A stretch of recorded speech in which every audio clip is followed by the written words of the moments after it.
Aujourd'hui, je vais vous parler de Wout van Aert, né le 15 septembre 1994 en Belgique, pas loin d'Anvers. Il commence dès l'âge de 8 ans le cyclocross, membre de l'équipe de jeunes de TDN Fidea en catégorie junior. Wout van Aert remporte en 2011 le cyclocross de Ruddervoorde, première manche. Quelques mois plus tard, il devient médaillé d'argent au championnat du monde de cyclocross junior. Il continue sa belle évolution jusqu'à l'année suivante en espoir. Au championnat du monde, Wout van Aert obtient la médaille de bronze de la course espoir. En novembre 2013, il annonce qu'il rejoindra en mars 2014 la nouvelle équipe continentale Vascoud Service Golden Palace, à la déception bien sûr du dirigeant de TDN Fidea. En 2014, il devient champion d'Europe de cyclocross espoir. Le 22 novembre 2014, à l'âge de 20 ans, il remporte la manche de la Coupe du Monde de Coxide lors de sa première participation à une manche de Coupe du Monde élite.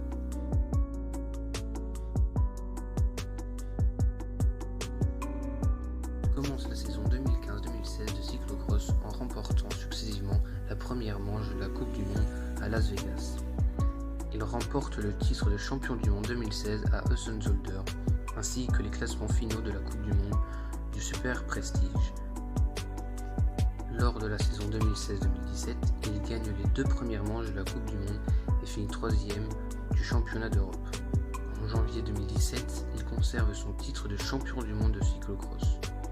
Au mois d'août, il se classe 3e de la course à travers le Hageland en Belgique. En retrait par rapport à son rival Mathieu van der Poel lors de la saison 2017-2018, il parvient néanmoins à décrocher un 3e titre mondial consécutif.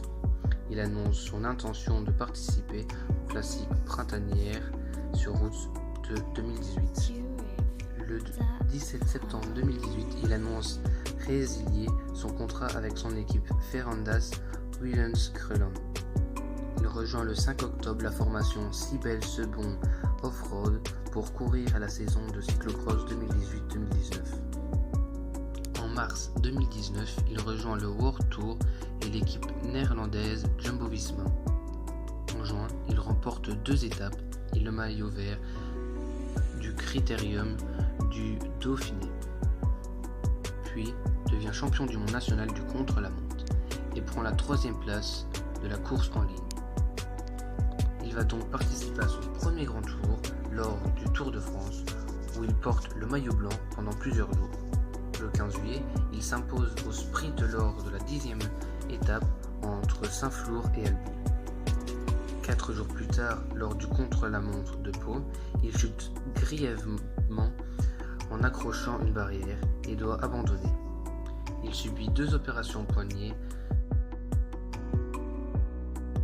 En fin d'année, il remporte le trophée flandrien du meilleur belge de la saison avec 1 point d'avance sur Remco Evenepoel.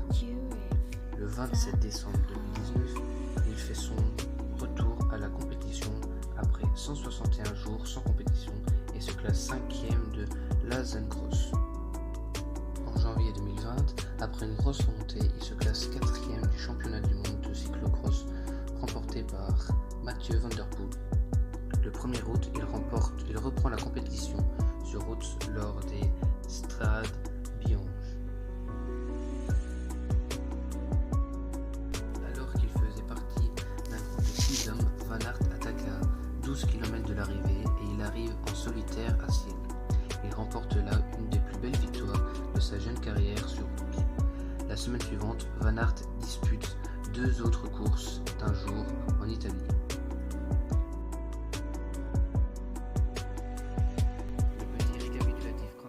Des victoires sont les championnats du monde de cyclocross en 2016 et 2017 et 2018, les championnats de Belgique de cyclocross 2016, 2017, 2018 et 2021, les championnats de Belgique du contre-la-montre 2019 et 2020, la 3e étape du Tour de France, les trophées de cyclocross aux Coupes du Monde 2016, 2017 et 2021, le Super Prestige en 2016 et le trophée Valdraiden en 2015, 2016 et 2017. Je vous laisse encore avec ces quelques